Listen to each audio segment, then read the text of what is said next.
السلام علیکم ورحمۃ اللہ وبرکاتہ۔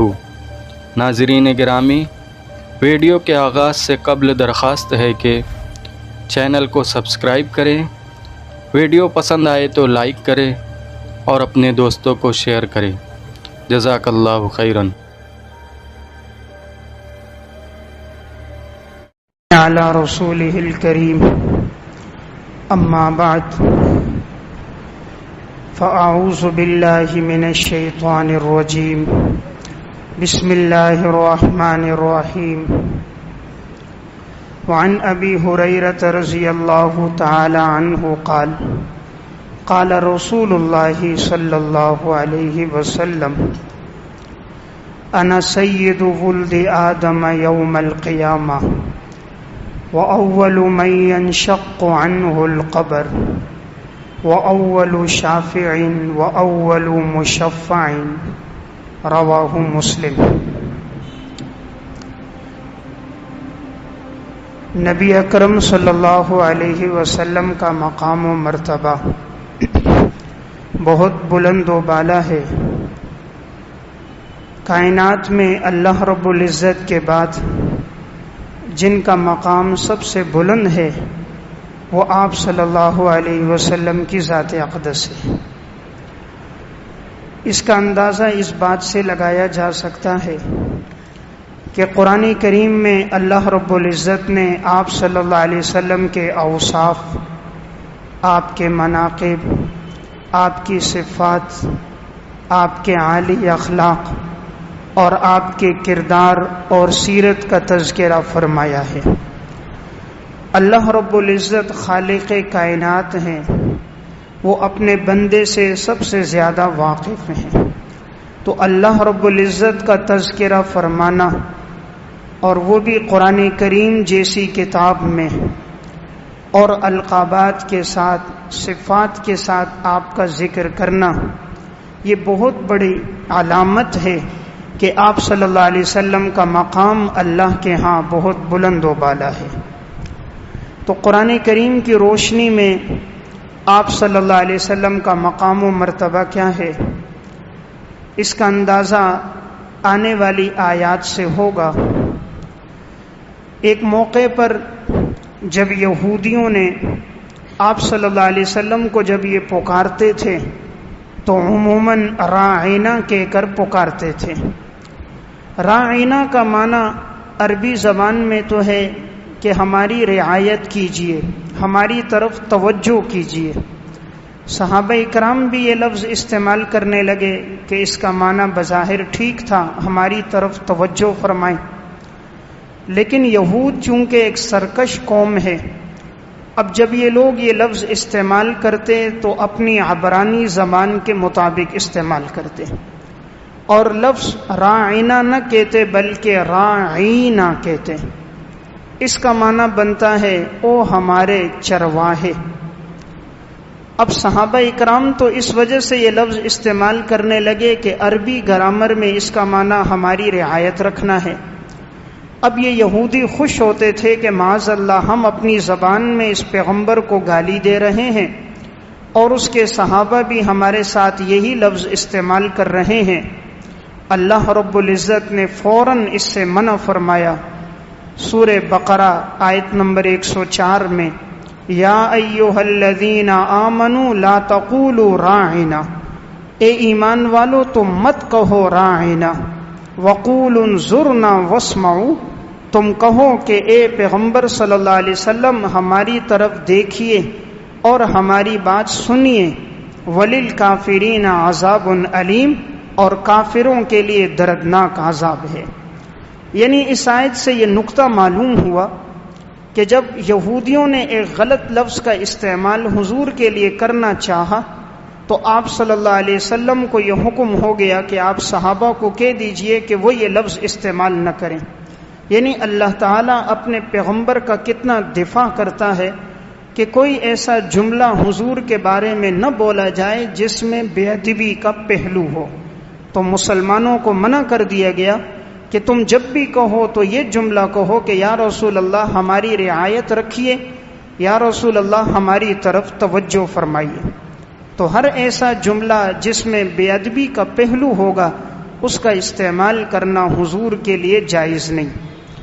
اسی طرح قرآن کریم میں اللہ رب العزت نے آپ صلی اللہ علیہ وسلم کی خواہش تھی کہ بیت اللہ کو قبلہ بنا دیا جائے۔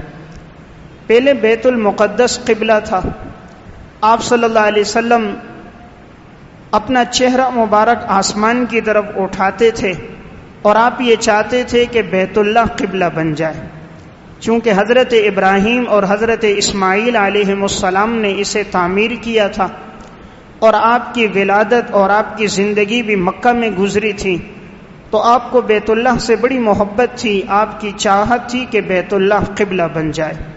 اللہ رب العزت نے آپ کی چاہت کا اتنا لحاظ رکھا کہ آپ کے چہرے کا آسمان کی طرف اٹھنا، اس کا تذکرہ بھی قرآن میں فرمایا، اور آپ کی خواہش کے مطابق قیامت تک کے لیے بیت اللہ کو قبلہ بنا دیا۔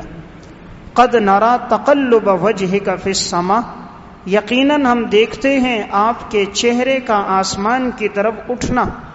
فلنولینک قبلۃ ترضاها، آج کے بعد تم اپنے رخ کو پھیر دو اس قبلے کی طرف جس کو تم پسند کرتے ہو۔ تو اللہ تعالیٰ آپ صلی اللہ علیہ وسلم سے فرما رہے ہیں جو آپ کو پسند ہے آج کے بعد آپ اپنا رخ اس کی طرف کیجئے۔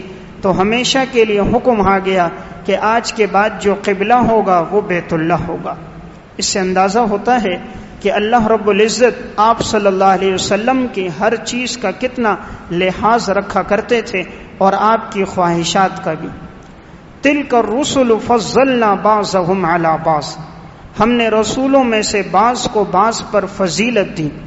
اب جن بعض کو فضیلت دی ہیں وہ اولو العزم انبیاء ہیں، اور اولو العزم انبیاء میں سب سے بڑا مقام نبی اکرم صلی اللہ علیہ وسلم کا ہے کہ آپ کو فضیلت دی گئی ہے۔ قرآن کریم میں اللہ رب العزت نے آپ کی صفات کا تذکرہ کرتے ہوئے آپ کی صفت نرمی کا ذکر فرمایا کہ آپ کی ذات اقدس میں نرمی ہے، آپ کے مزاج میں نرمی ہے، معافی اور عفو درگزر ہے۔ اس وجہ سے یہ صحابہ کی جماعت آپ کے ساتھ ہیں۔ اگر آپ کے مزاج میں سختی ہوتی تو یہ لوگ منتشر ہو جاتے۔ فَبِمَا رَحْمَةٍ مِّنَ اللَّهِ لِنْتَ لَهُمْ، اللہ کی رحمت ہے کہ آپ ان کے لیے نرم مزاج ہیں۔ وَلَوْ كُنْتَ فَظًّا غَلِيظَ الْقَلْبِ، اگر آپ کا مزاج سخت ہوتا، آپ کا رویہ سخت ہوتا، آپ کا دل سخت ہوتا، لَنْفَضُّوا مِنْ حَوْلِكَ، تو یہ لوگ آپ کے ارد گرد سے منتشر ہو جاتے۔ فَاعْفُ عَنْهُمْ، آپ انہیں معاف بھی کریں، وَاسْتَغْفِرْ لَهُمْ، ان کے لیے بخشش بھی طلب کریں، وَشَاوِرْهُمْ فِي الْأَمْرِ، اور معاملات میں ان سے مشورہ بھی کریں۔ تو یہاں اللہ تعالیٰ نے حضور کی صفت بیان کی نرمی اور آپ کے عالی اخلاق، کہاں آپ کے اتنے بلند و بالا اخلاق ہیں کہ یہ لوگ آپ کے قریب رہتے ہیں۔ معلوم ہوا جس کے مزاج میں سختی ہوگی، جس کا دل سخت ہوگا، زبان سخت ہوگی، لوگ اس سے منتشر ہو جائیں گے۔ اللہ نے فرمایا اگر آپ کے مزاج میں سختی ہوگی، صحابہ جیسی جان دینے والے لوگ، محبت کرنے والے لوگ بھی آپ کے ارد گرد سے منتشر ہو جائیں گے۔ معلوم ہوا کہ ہمیں اپنے مزاج میں نرمی لانی چاہیے۔ اللہ رب العزت نے ساری کائنات کو بنایا، تمام مخلوقات کو بنایا، لیکن احسان نہیں جتلایا۔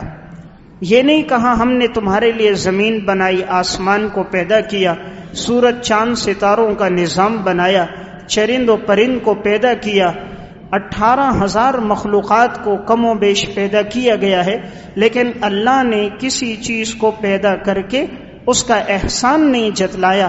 لیکن جب آپ صلی اللہ علیہ وسلم کو مبعوث فرمایا تو اللہ نے قرآن میں احسان جتلایا کہ ہم نے اپنا پیغمبر تمہارے درمیان بھیجا ہے۔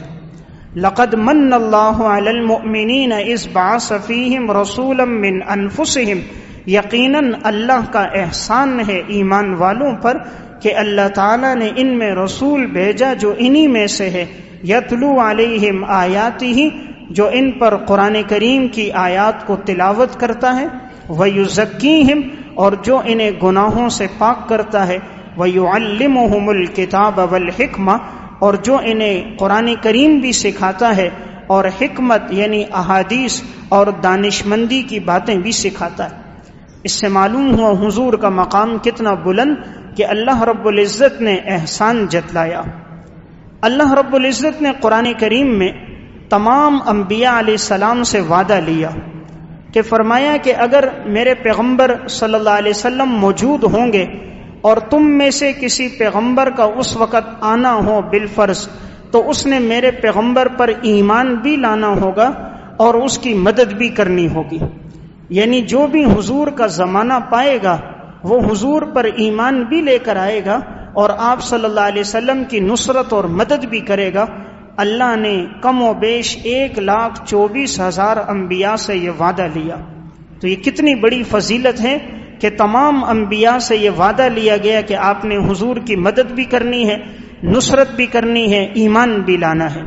وَإِذْ أَخَذَ اللَّهُ مِيثَاقَ النَّبِيِّينَ لَمَا آتَيْتُكُم مِّن كِتَابٍ وَحِكْمَةٍ، جب اللہ تعالیٰ نے تمام انبیاء علیہ السلام سے وعدہ لیا، جب ہم نے دی انہیں کتاب اور حکمت، ثُمَّ جَاءَكُمْ رَسُولٌ مُصَدِّقٌ لِّمَا مَعَكُمْ، اگر آئے تمہارے پاس ایسا رسول جو تصدیق کرنے والا ہے اس کتاب کی جو تمہارے پاس ہے، لَتُؤْمِنُنَّ بِهِ وَلَتَنصُرُنَّ، تم نے ضرور بالضرور ایمان بھی لانا ہے اور ضرور بالضرور اس پیغمبر کی مدد بھی کرنی ہے۔ اس سے معلوم ہوتا ہے حضور کا مقام عند اللہ بہت بلند ہے کہ اللہ تعالیٰ نے تمام انبیاء سے فرمایا کہ میرے پیغمبر پر ایمان بھی لاؤ اور میرے پیغمبر کی نصرت اور مدد بھی کرو۔ آپ صلی اللہ علیہ وسلم کے مقام کا اندازہ اس سے فرمائیے کہ اللہ رب العزت نے آپ کی قرآن کریم میں صفات بیان فرمائی اور ان صفات میں آپ کی بڑی مدح ثنا فرمائی۔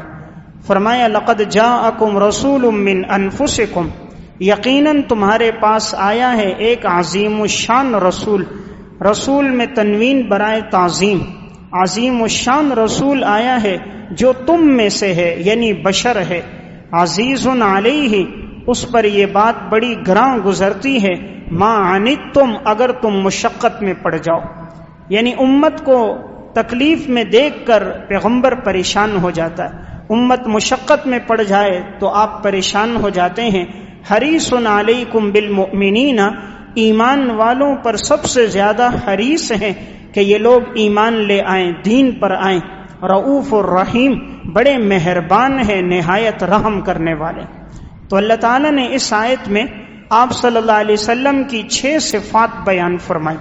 نمبر 1 رسول عظیم الشان، نمبر 2 من انفسکم بشریت رسول، نمبر 3 عزیز علیہ کہ آپ صلی اللہ علیہ وسلم تمہارے بارے میں ہمیشہ پریشان رہتے ہیں کہ کس طرح تم لوگ ایمان لے آؤ، نمبر 4 حریص، ایمان والوں پر سب سے زیادہ آپ حریص ہیں، نمبر 5 رؤوف، مہربان ہیں، نمبر 6 رحیم، نہایت رحم والے۔ تو اللہ تعالیٰ نے اپنے پیغمبر کی 6 صفات کا تذکرہ اس میں فرمایا۔ جب مشرکین مکہ نے آپ صلی اللہ علیہ وسلم پر یہ اعتراض کیا کہ معاذ اللہ آپ رسول نہیں ہیں، اللہ رب العزت نے سورہ یاسین کی ابتدائی آیات میں قسم کھا کر فرمایا یاسین والقرآن الحکیم انک لمن المرسلین، مجھے قرآن کی قسم، یقیناً میں نے تجھے رسول بنا کر بھیجا۔